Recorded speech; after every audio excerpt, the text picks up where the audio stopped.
Your brother deserves it, Dad told me. So they handed him everything, the house, the money, even the family business. I didn't argue. I just stepped back and let them make their choice. About a month later, Mom sent me a text. The mortgage payment is due. I wrote back, you should probably ask your chosen heir. I'm Megan, 32. The silence in my apartment was heavy, the kind of quiet that usually feels like a hard-earned sanctuary. But that morning, the vibration of my phone on the nightstand sounded like a gunshot. It was 7:13 a.m. on a Tuesday. I didn't even have to look at the screen to know the energy had shifted. There's a specific, frantic frequency to a text sent at dawn by someone who hasn't spoken to you in 2 years. I reached out, my fingers trembling slightly, and read the 4 words that would unravel the distance I had so carefully built between Chicago and the ruins of my life in Boston. Asterisk mortgage is due. Can we talk? Asterisk the air left my lungs in a sharp, bitter hiss. Mortgage? My parents' house, the sprawling colonial where I'd spent my childhood playing second fiddle to a brother who didn't have to try, had been paid off since I was in high school. My grandfather had seen to that, and my father's early success had cemented it. For a moment, I considered throwing the phone across the room, letting it shatter against the exposed brick of my new life. I had spent 24 months scrubbing the scent of sawdust and disappointment from my skin. I had built Patterson Consulting from a laptop and a folding chair, proving to the world, and more importantly, to myself, that the Patterson man myth was a lie. I was the one who knew how to pour a foundation that wouldn't crack. Ryan was just the one who liked to stand on it and take the credit. I stared at the screen until it went dark, then tapped it back to life. I sent a single, clinical question mark. The 3 dots of my mother's typing bubbles appeared instantly, dancing with a desperation I could feel through the glass. They would appear, vanish, then reappear as she struggled to find a way to phrase the unthinkable. Finally, the chime of the incoming message broke the silence. Asterisk, we had to take out a mortgage to help the company. Ryan said it was just for a few months. Now the bank is calling and we can't make this month's payment. Megan, please. Your father is falling apart. Asterisk, I didn't reply. I couldn't. I went through the motions of my morning like a ghost haunting my own life. I showered in water that felt too cold, dressed in a sharp navy blazer that felt like armor, and drove to my office overlooking the Chicago River. But the mortgage is due text sat in the back of my mind like a structural flaw in a high-rise, threatening the integrity of everything I'd built. By the time I sat down at my desk, 3 more messages had arrived, each one more frantic than the last. They were losing the house. The company was in receivership. Ryan had stopped taking their calls. It's funny how the people who discard you like an old piece of scaffolding are the first ones to scream for your help when the roof starts to cave in. 3 years ago, I sat at a dinner table and watched my father hand over a multi-million-dollar construction empire, our family home, and every cent of their investment accounts to my younger brother, Ryan. I had given 15 years of my life to that company. I had worked 14-hour days, negotiated million-dollar contracts, and saved projects from the brink of disaster while Ryan was busy nursing hangovers or finding himself on his 3rd European vacation of the year. But when the time came for the legacy to be passed down, my father didn't look at my track record, my MBA, or my sweat equity. He looked at Ryan and saw a Patterson man. He looked at me and saw a temporary placeholder until I got married and changed my name. Your brother deserves it, my father had said, his voice as cold and final as a slab of cured concrete. He hadn't even looked me in the eye. He just shoved a 3-month severance agreement across the table, a crumb for the woman who had baked the entire loaf. Now, 3 years later, that deserving son had managed to incinerate a 3-generation legacy in less time than it takes to get an associate's degree. I leaned back in my chair, looking at the framed photo on my desk. It wasn't of my parents. It was a grainy black and white shot of my grandfather, William, standing in front of his first pickup truck in 1965. He looked tired, his hands stained with grease and grit, but his eyes were bright with a fierce, stubborn pride. He was the one who taught me that a building is only as good as its footings. He was the one who told me, when I was 10 years old helping him sort nails in the garage, that a Patterson never walks away from a job half-finished. I wondered what he would think of his son and grandson now, huddled in the wreckage of his hard work, begging the daughter they discarded to pull them out of the fire. My office door opened, and Martin, my lead estimator, the man who had quit Patterson Construction the moment Ryan took over, walked in with 2 cups of coffee. He saw my face and stopped, setting the cups down carefully. "You look like you just saw a structural collapse on a live feed, Megan. What's going on?" "The bank is coming for the house, Martin," I said, my voice sounding distant even to me. "My mother just texted. Ryan used the family home as collateral to chase his bad debts, and now the bill is due. They're drowning." Martin pulled up a chair, his expression darkening. "I told you, didn't I? I told you 6 months ago that the rumors on the street were bad. I heard Ryan was trying to bridge his losses by dipping into your parents' personal equity. I didn't think he'd be stupid enough to actually risk the roof over their heads, but then again, Ryan never did understand the difference between a calculated risk and a blind gamble. My father let him do it," I whispered, the realization hitting me with a fresh wave of anger. "He watched me build that company for 15 years and didn't trust me with a single share of stock. But he let Ryan take out a mortgage on their retirement just so the Patterson man didn't have to admit he'd failed. It's pathetic, Martin. It's absolutely pathetic." "So, what are you going to do?" Martin asked. "They made their bed, Megan. You've got a thriving firm here. You've got clients in 3 states. You don't owe them a single minute of your time." "I know," I said, and for a moment, I truly meant it. I wanted to leave them to it. I wanted to watch from 1,000 miles away as the bank put a lock on that front door. I wanted my father to feel the weight of his tradition as he packed his bags to move into a 2-bedroom rental. But then I thought of my mother's voice, the way she used to whisper, "Your father has traditional values," to justify his cruelty, the way she was now the one left to pick up the pieces while the men in her life hid in the shadows. And I thought of the employees. The foreman who had taught me how to read blueprints. The office staff who had been there since I was in diapers. If the company went under, they lost everything too. "I'm going back to Boston," I said, the words feeling like a heavy stone in my stomach. "Not for him. And definitely not for Ryan. But I'm going back to see exactly how much damage has been done. If I'm going to let it burn, I want to be there to see the ashes." The flight to Logan Airport felt like a journey back in time. As the plane descended over the familiar coastline, I felt a physical tightness in my chest. I hadn't been back since the day I packed my car and drove west without a destination. I rented a car, a modest, reliable SUV, a far cry from the luxury BMW Ryan used to expense to the company, and drove straight to the suburbs.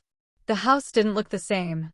From the street, it still had that grand colonial silhouette, but as I pulled into the driveway, the details began to betray the rot underneath.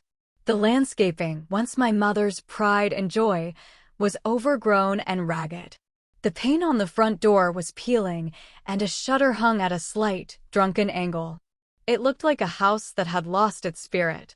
I sat in the car for a long time, watching the front windows, half expecting my father to walk out and tell me I was trespassing. When I finally stepped out and knocked, the door was opened not by a maid or a confident patriarch, but by a woman who looked 20 years older than the mother I remembered. Nancy Patterson's hair was thin and white, her eyes rimmed with the red soreness of chronic insomnia. When she saw me, she didn't scream or cry. She just leaned against the door frame and let out a long, shuddering breath. "You came," she whispered. "I'm here, Mom," I said, my voice stiff. "Where is he?" "In the den. He doesn't come out much anymore. He sits and looks at the old ledgers, Megan. He's trying to find money that isn't there." I walked past her into the house. It smelled like stale air and old paper. The hallway was lined with photos of Ryan's sporting trophies and my father's industry awards. My graduation photos and professional certifications were nowhere to be seen. I walked into the den and found Thomas Patterson sitting in a leather chair that looked too big for him. He had always been a mountain of a man, loud and commanding. Now he looked like a husk. His hands were shaking as he turned the pages of a thick binder. "Dad," I said. He didn't look up at first. "The payroll tax is overdue," he muttered, as if I had been there all along. "If we don't settle with the IRS by Friday, they'll put a lien on the equipment. We can't lose the backhoes, Megan. We need the backhoes for the Henderson job." "There is no Henderson job, Dad," I said, walking over to the desk. I checked the public filings. The Henderson Group terminated their contract with Patterson Construction 3 months ago for non-performance. "You're chasing ghosts." Finally, he looked up.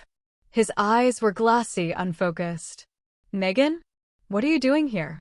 You should be at your desk. We have the estimating meeting at 10.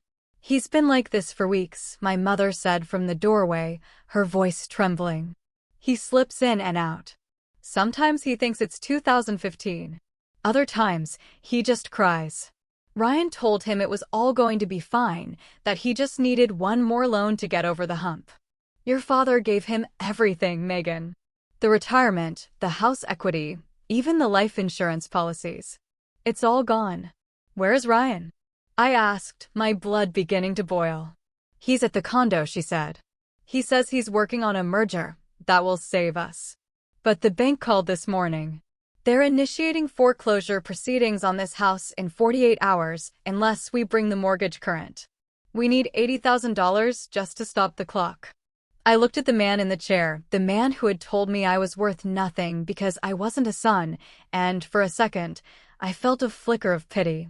But it was quickly extinguished by a cold, hard resolve. I wasn't here to be a martyr. I was here to be a contractor. And a good contractor knows when a structure is too far gone to save, and when it needs to be gutted to the studs. "I'm going to talk to Ryan," I said. "And Mom? Don't let him sign anything else. If a lawyer shows up, if a banker shows up, you call me. Do you understand?" She nodded, a small, fragile movement. I walked out of that house without saying goodbye to my father. He wouldn't have known who I was anyway. Ryan's condo was in one of the most expensive developments on the waterfront. As I pulled up, I saw his Porsche parked in the guest spot, the one he'd bought with company money while the foremen were being told their health insurance premiums hadn't been paid. I didn't call. I didn't text.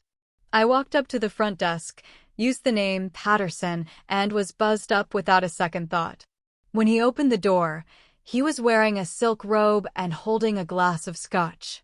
He looked bloated, his face flushed with the kind of permanent redness that comes from too much booze and too little sleep. When he saw me, his smirk didn't even falter. "Well, if it isn't the prodigal daughter. Come to see the empire, Megs? It's a bit of a mess right now, but I've got a play in motion. A big one." "Shut up, Ryan," I said, pushing past him into the living room. The place was a disaster, expensive furniture covered in takeout containers and empty bottles.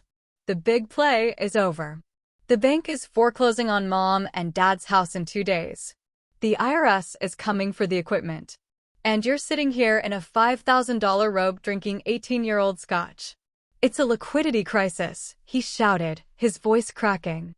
"Every major firm goes through them. Dad understands.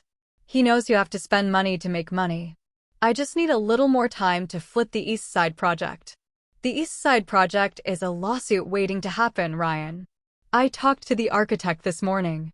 You use substandard rebar in the foundation. The city is going to pull your permits by the end of the week. You're not just broke, you're dangerously incompetent." He lunged toward me, his face twisted in a mask of childish rage. "You think you're so much better than me? Just because you went to Chicago and started some little boutique consulting firm? You're a girl, Megan. You were always just a girl playing in a man's world.